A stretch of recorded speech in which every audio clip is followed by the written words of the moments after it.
gerenụ isiokwu anyị ji mere akụkọ. Otu jikọtara ndị ojiotere emere aka ọrụ bụ Ashawo Union n'onu bekee arịọla gọọmenti etiti ka ha biko dododo ka ha rịọ ndị uwe ojii ka ha welatatu aka etu ha si abịa n'ụlọ ọrụ ha rie ha mkpoto n'efu nakwa n'anya ike. Onye isi ndị uwe ojii bụ Inspector General of Police Barrister Ikpeama etoola ndị Mazọbụ maka otu ha si wee kpaa ike dị egwu site n'ijide onye ara ahụ nke chịara uwe onye isi ndị uwe ojii bụ DPO ebe afọ na asa ya n'ọpa Iweka n'ụbọchị Sọnde gara aga.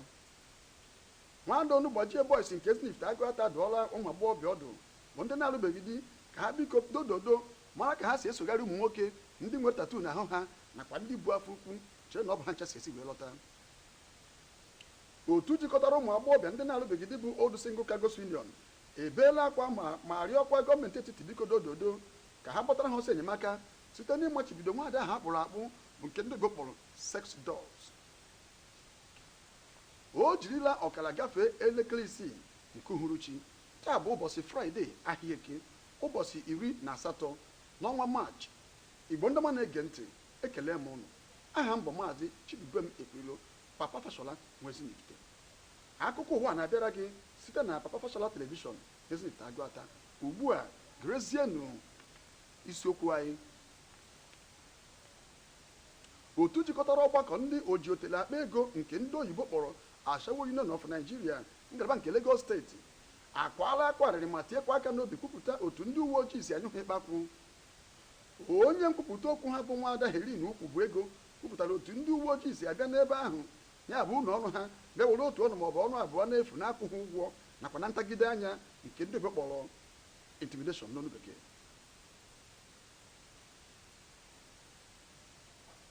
N'ijikọta obi ọnụ ha na-arịọ ndị nwunye ndị uwe ojii niile gbaa gburugburu n'obodo anyị ka ha biko dododo jidosie ndị ikom ha aka ike ma ọ bụghị etu a na ha ga-ewepụta obi ha niile jikọta obi ha ọnụ wee were ọrịa a na-akpọ ọrịa obiri na-aja ọcha wee dula ahụ nọ n'otu n'otu. N'otu aka ahụ otu onye ojiotere mere aka ọrụ a na-akpọ Nwaada Monica akụọla otu onye pastọ a na-akpọ Pastọ Daniel isi ya bụ okpu na olile Igom Lagos. Oge onye nta akụkọ anyị bụ Papa Fashola na-agba ya ajụjụ ọnụ, o kwuru na nwa amadi a bịara n'abalị gara aga ịgbasa ozi ọma ma werisie ọpọchuniti ahụ gazie daybreak. O ruola n'ụtụtụ ọ ga-akwụ ya ụgwọ, ọ sị ya nne ụgwọ ọrụ gị dị n'eluigwe. Nke a mere na ndị niile bụ ndị oji otere mereme maketi jikọtara obi ọnụ wee kụọ nwa amadi ya bụ Pastọ Daniel isi ya bụ okpu ma kụkwa ya ihe tinka kụrụ pan, mana site n'ike nke Chineke nwa amadi a na-enweta onwe ya nwa obere n'ụlọ ọgwụ nke General Hospital. Onye isi ndị uwe ojii bụ Inspector General of Police bụ Barrister Ikpeama ekelela ndị Mazọbụ otu ha si wee kpaa ike pụrụ iche site n'ijide onye ara ahụ nke chịara uwe onye uwe ojii bụ DPO ebe ọ na-aga mpochi n'ụlọ mpochi dị n'ọpa Iweka n'abalị Sọnde gara aga. Ọ gara n'iru wee kwuo na DPO gara na nke nwaanyị Ọka ebe a na-ere nri wee rie ụkwa ofe ọgbọnọ ma mesịa takwasị ya mkpọbi na otu iko nkwụ enu. Oge DPO rikọrịsịrị ihe ndị a niile afọ wee kwụpụ ya wee sị ka ya gaa mpochi n'ụlọ mpochi ahụ dị na ọpa Iweka. Ọ maghị na onye ara nọ n'azụ ụlọ mpochi ahụ. Oge o yipụsịrị uwe ya ma okpu mara nke nakwa ihe niile ji mara ya dịka onye isi ndị uwe ojii ma wụkwasị ya n'elu aja ka onye ara ahụ hụrụ ya ma si n'azụ ụlọ mpochi ahụ wee chịrị ya mụ uwe ahụ. Oge onye ara ahụ mechara wee yiri uwe onye uwe ojii ahụ na-aga, oge ndị uwe ojii a na-akpọ patroban hụrụ ya, ha nyere ya mgbuchapụ pụrụ iche nke ndị oyibo na-akpọ special salute na-eleghị anya na oyihi akpụkpọ ụkwụ n'ụkwụ ya. Ọ bụzi oge onye isi uwe ojii ahụ bụ DPO gba ọtọ wee pụta ma na-etikwa mgbu ka ndị Mazọbụ nụrụ olu ya wee gaa n'iru ijide nwa amadi ahụ bụ onye ara n'Ọchanja. Nke a mere onye isi ndị uwe ojii gbaa gburugburu jiri wee mụọ iwu pụrụ iche si na ya chọkwaghị ka onye uwe ojii ọbụla rie ụkwa maọbụ ofe ọgbọnọ maọbụ ihe ọbụla na-anọ anọ maọbụ ihe ọbụla nwere ike ekwupụ ha afọ oge ọbụla ha nọ n'ọrụ duti. Ndị oji ukwu ha akpara ego bụ ndị Ashawo n'olu bekee ekwupụtala nkwado ha nyere gọọmenti obodo anyị bụ Naijiria maka nkwado nke ha na-akwado iwepụta ọnụ ego ọhụụ a na-akpọ 5,000 naira note n'olu bekee. ha nyere ntụziaka ma gaa n'iru kwuokwa na iwepụta 5,000 naira notu ga-akwado agamnihu ọnụ ahịa ha nakwa ọnụ ahịa ndị ọzọ gbaa gburugburu n'obodo anyị bụ Naijiria. ha gakwa n'ihu ma gosikwa nkwupụta na obi adịghị ha mma maka otu nwaada akpụrụ akpụ nke a na-akpọ sex doll si emezi ha njọ ahịa. nwaada Onugbaji Boys nke Ezinifite Agụata adụọla ụmụ agbọghọ na-alụbeghị di ọdụ ka ha mara otu ha si esogharị ụmụ nwoke ndị nwere akara n'ahụ ha nke ndị obodo kpọrọ tattoo nakwa ndị nke nwere afọ ukwu chere na ọ bụ ha nwere ego. oge onye nta akụkọ anyị bụ Papa Fashola nwa Ezinifite na-agba ya ajụjụ ọnụ, o mere ka anyị mata na ụfọdụ n'ime ha bụ ụtarị ndị mmụọ pịara ha apịa nakwa koboko ndị amị pịara ha apịa na checking point. o kwuru okwu ma gaa n'ihu sị na ọ bụghị nwoke ọbụla nwere afọ ukwu nwere ego, ụfọdụ n'ime ha bụ ọlsa, ụfọdụ bụkwanụ fibroid, ebe ụfọdụ bụ afọ biya. o nyere ntụziaka ma gaa n'ihu sị na ụfọdụ tattoo e nwere n'ahụ bụ nke ndị Igbo na-akpọ ngwọ, ebe ndị Igbo na-akpọ ya ezma.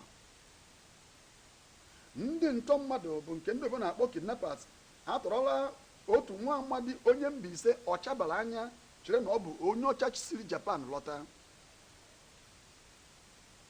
Afi ọchabara anya gara ịchọ ọrụ ebe ọ ga-eche nche nke ndị Igbo na-akpọ sekuriti tupu ọ daba n'aka ndị kidnappers n'ụbọchị Mọnde gara aga. ndị kidnappers mechara kechie ya anya ma gwa ya ka ọ kpọọ ndị ụlọ ya ka ha weta 5 million naira. tupu nwa amadi Mbaise a ebidozie sụwazie Mbaise iji gosipụta na ya onwe ya bụ nwafọ Igbo, mana nke a emeghị ka ndị kidnappers hapụ ya n'efu n'ihi na ha kụrụ ya ihe tinka kụrụ panụ tupu ha hapụ ya ka ọ laba. otu jikọtara ụmụ agbọghọ na-alụbeghị di bụ Old Single Cargos Union ebeela akwa arịrị ma na-arịọkwa gọọmenti etiti obodo anyị bụ Naijiria ka ha biko dododo gbatara ha ọsọ enyemaka site n'ịmachibido nwaada ahụ akpụrụ akpụ nke ndị Igbo na-akpọ sex doll, bụ nke ụmụ okorobịa anyị bụ ndị na-alụbeghị nwaanyị na-abụzi ka na-abụ chinchin. onye isi ha bụ nwaada Dibugwu kwupụtara n'obi mwute otu ha si anata mkparị maka na ha alụbeghị di. site n'obi mwute ọ gara n'iru wee kwuo ka ha si ata hori kandụl, ata aja nsọ, ṅụọ olive oil, ṅụọ mmiri nsọ ma buokwa ọnụ 21 days and the night. ọ gara n'iru ma kwuokwa na ihe mere ụmụ nwoke ji abụzi ihe a na-akpọ sex doll karịa ịnụ nwaanyị bụzi na sex doll anaghị anaha ego ude, ọ naghị anaghị ego Brazilian hair, ọ nakwanaghị agba n'iro, ọ nọghọ na Facebook nke o jere na WhatsApp. ọ gara n'iru ma kwuo n'obi mwute na onye ọbụla nwere sex doll anọghọ na ọgọ bịa marobe, ọ naghị agba nkwụ nwaanyị, ọ naghị emego nwaanyị. ashebi ndị enu na ashebi ndị ana abụghị maka ya. nke a mere ha ji ayọ gọọmenti etiti si biko dodozo si gbatara ha ọsọ enyemaka site n'ịmachibido nwaada a na-akpọ sex doll n'ihi na di adịbala ụkọ. n'ebe a ka a ga-achịkọta akụkọ ụwa n'ụbọchị nke taata, ma genwekwazienụ isiokwu ndị ahụ anyị jiri mere akụkọ. otu jikọtara ndị ojiotere emere aka ọrụ bụ Ashawo Union n'olu bekee arịọla gọọmenti etiti biko dododo ka ha rịọ ndị uwe ojii ka ha wetulata aka etu ha si abịa n'ụlọ ọrụ ha bịa rie ha mpụtụ otu ọnụ ma ọ bụ ọnụ na-abọ n'efu nakwa n'anya ike nke ndị Igbo na-akpọ intimidation. onye isi ndị uwe ojii bụ Inspector General of Police Ikpeama Barrister Ikpeama etoola ndị Mazọbụ maka otu ha si wee kpaa ike dị egwu site n'ijide onye ara ahụ nke chiere uwe onye uwe ojii ebe ọ na-aga mpochi na-apụ iwe ka n'ụbọchị Sọnde gara aga. nwaada Onugbaji Boys nke Ezinifite Agụata dụọla ụmụ agbọghọbịa ọdụ bụ ndị nke na-esogharị nwoke nwere afọ ukwu nakwa ndị nke nwere akara n'ahụ ha nke ndị na-akpọ tattoo chee na ọ bụ ha nwere ego. otu jikọtara ụmụ agbọghọbịa na-alụbeghị di bụ Old Single Cargos Union ebeela akwa arịrị na-arịọ gọọmenti etiti ka ha biko dododo gbatara ha ọsọ enyemaka site n'ịmachibido nwaada a na-akpọ sex doll n'olu bekee. aha m bụkwa Maazị Chidubem Ekwuiro, Papa Fashola nwa Ezinifite. akụkọ ụwa na-abịara ụnụ site na Papa Fashola telivishọn n'Ezinifite Agụata. ị na-agba akwụkwọ, ị na-ekupụta nwa, ị na-eme ụka nwa, ị na-eme baptizim, ị na-aba nwa afa, ị na-ada bọsụ nwunye gị, gbaa anyị na fonu n'akara nke 08064500258 ka anyị bịa gwa ụwa niile ka o si na-aga. Udo dịrị unu.